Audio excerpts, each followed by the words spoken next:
This will be the last time that a Labour governor will govern Abia State. I say it without missing word. The next governor of Abia State will be APC governor. Yeah, I say it without missing word. So we are friends, yes. We work together, yes. But I will not be number 6 citizen of the country and another party will govern my state. The next election of 2027, the APC governor will be there. I have told him in person, I have told him publicly and privately that APC governor will be the next governor of Abia State. How it will happen, I don't know, but it will happen. So why are you confident? I'm confident because we are working hard. I'm confident because my government is working hard. The president is working hard. And Abia will repay the president. Abia will repay the president. A president that have given you Saudi Development Commission will be repaid. A president that is appointing Abians into administration will be repaid. A president that is allowing attraction of dividend of democracy to Abia State will be repaid. We are not ungrateful people. Monkey will not work and baboon will chop. APC will not help the state to be strong and then Labour will take the credit. And no. APC will determine who become the next governor of Abia State. I don't care about who the person is. But one thing I know is that the party platform, APC, will be the next governor of Abia State. Go and write it somewhere. I heard he wants to run for governorship in 2027. That's fine. It is fundamental human right. Nobody should stop it. But again, we must respect the law. If INEC releases the timetable and says it is the time that campaign starts, if you start campaigning before then, you put yourself in harm's way. You can even be disqualified before the election. So when you gather people and you are telling them you are going to take over the state in 2027, you are campaigning. If he wants to run election, he should hold his fire. Once INEC blows the whistle, he should go and pick up a form and begin to campaign. It's for other people to decide who will be their governor. It's also important that the APC is talking about, which has leadership, know that they are being demarketed in Abia State. I've heard that some people are around him. So when they must take over the state, they will write results. The only advice I have for them is that if they truly want to write results, they should write something else before that time. You know what it is? Their win.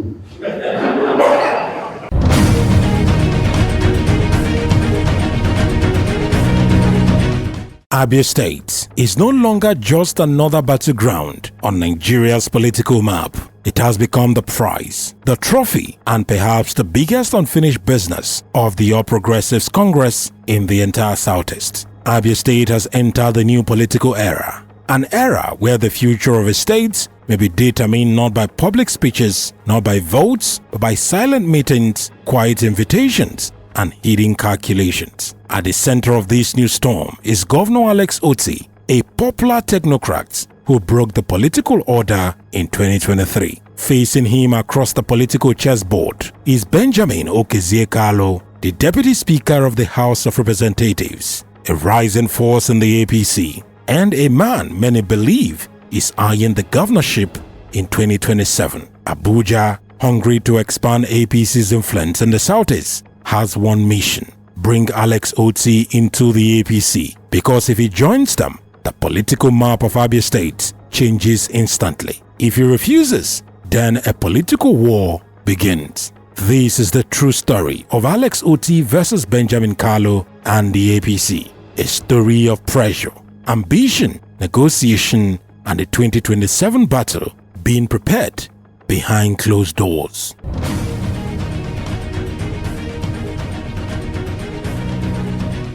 For the All Progressives Congress, the Southeast has always been the most difficult region to penetrate. But Abia State represents a rare opportunity because Otti is both popular and also independent. His victory in 2023 was a political earthquake.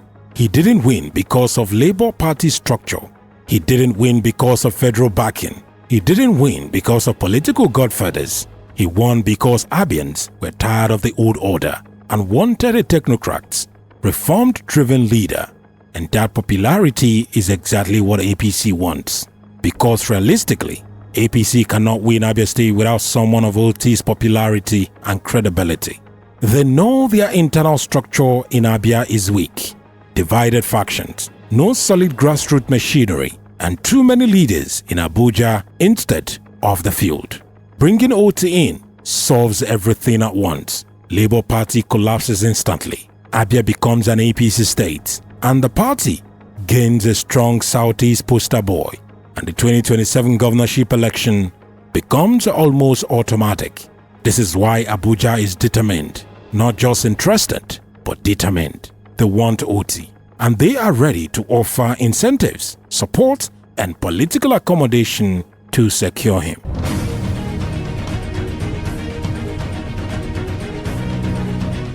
Behind the warm handshakes and coordinated public appearances lies a quiet truth. Benjamin Kalu has gubernatorial ambitions. Everyone close to him knows it. APC insiders know it. Abia political circles whisper about it daily.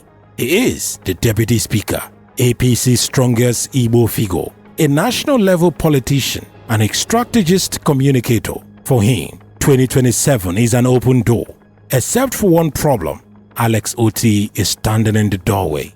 If Otti joins the APC, the game changes. Benjamin Kalu may be forced to delay his dream until 2031. But if Otti stays in the Labour Party, then Kalu becomes the natural APC candidate to challenge him. And because both men are technically popular in different ways, the tension, even if polite, is unavoidable. Their ambition cannot perfectly fit into the same timeline. Kalu wants the governorship as alleged by some quarters. Otti wants a second term. And APC wants the state. And the only way all three interests can coexist peacefully is if Otti enters the APC and the party recalibrates its long-term strategy. If he refuses, then a political coalition becomes inevitable.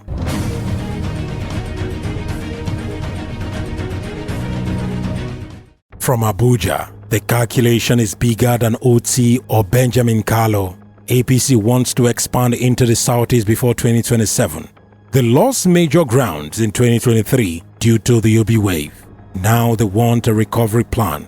And Alex Otti fits perfectly into the plan because he is performing. He has goodwill. He speaks well. He brands himself as a performer and a reformer. And his politics is not tied to corruption baggage. APC wants to say, look, even good technocrats are choosing our party. So the offer to Otti is not just about winning Abia. It is about reshaping APC's image in the entire Southeast. Abuja's strategy contains three phases. War Otti with federal support. Nothing violent, nothing aggressive. Just lobbying, more federal projects, easier access to funding, national recognition, and 2, selling him the power of the center. The message is simple. You need federal alignment to deliver more to Abia. And 3, make 2027 easier for him. By offering federal backing, APC hopes Otti sees joining them as the part of least resistance. If he refuses the handshake, the glove comes off.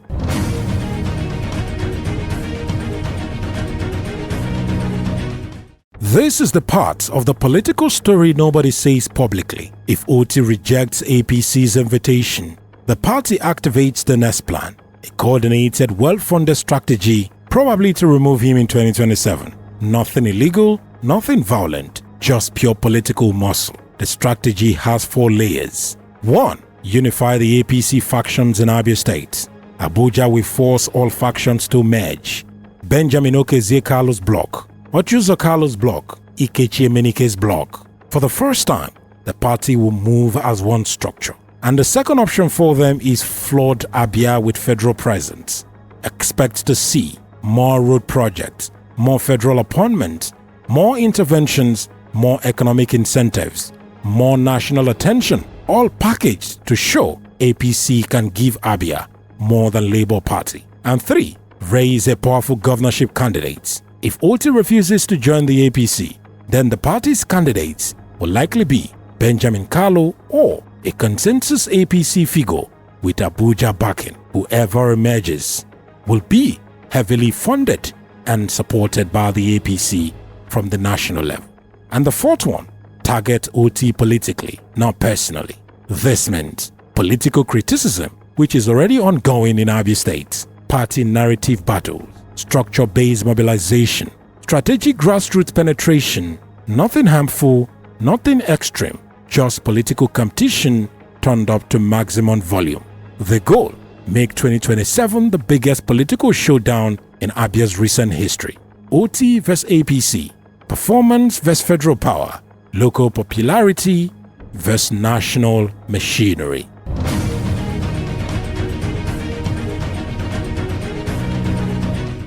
Otti already understands the stakes. He knows joining APC could damage his brand as an independent reformer. He also knows refusing will bring a political storm in 2027. So, I think he should build a 5-point defense strategy, and these are the suggestions. 1. Governing through performance. Every project is a political armor. Every road, every salary paid, every reform, every audit. He knows performance is his strongest campaign message. And 2 will be building a loyal grassroots structure. Instead of relying on old political networks, Otti should start building his own networks. Young voters, civil servants, market women, professionals, and community volunteers. These people are not bounded by party. They are bounded by results. And the fourth one, maintaining an independent image. If he wants to remain the governor, not controlled by Abuja or old political empires, this independence is what many Abians love about him.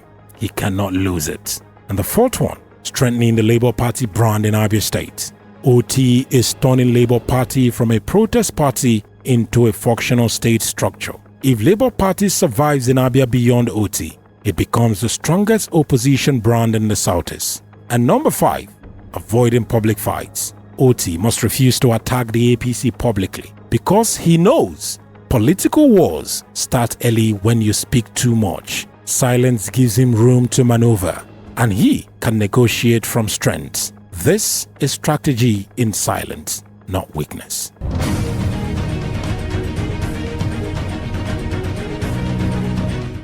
Everything comes down to one question. Will Alex Otti join the APC or stand alone in 2027? If he joins the APC, APC captures Abia State instantly.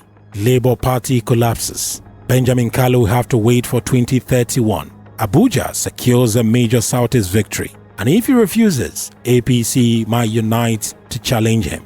Federal pressure increases. Benjamin Kalu becomes the likely APC flag bearer. And 2027 becomes a political war zone. The decision will shape the future of Abia for the next decade. The handshake or the showdown, the partnership or the collusion. All of this is hanging on Alex Otti to make that decision for 2027. The battle between Alex Otti, the APC, and Ben Kalu continues.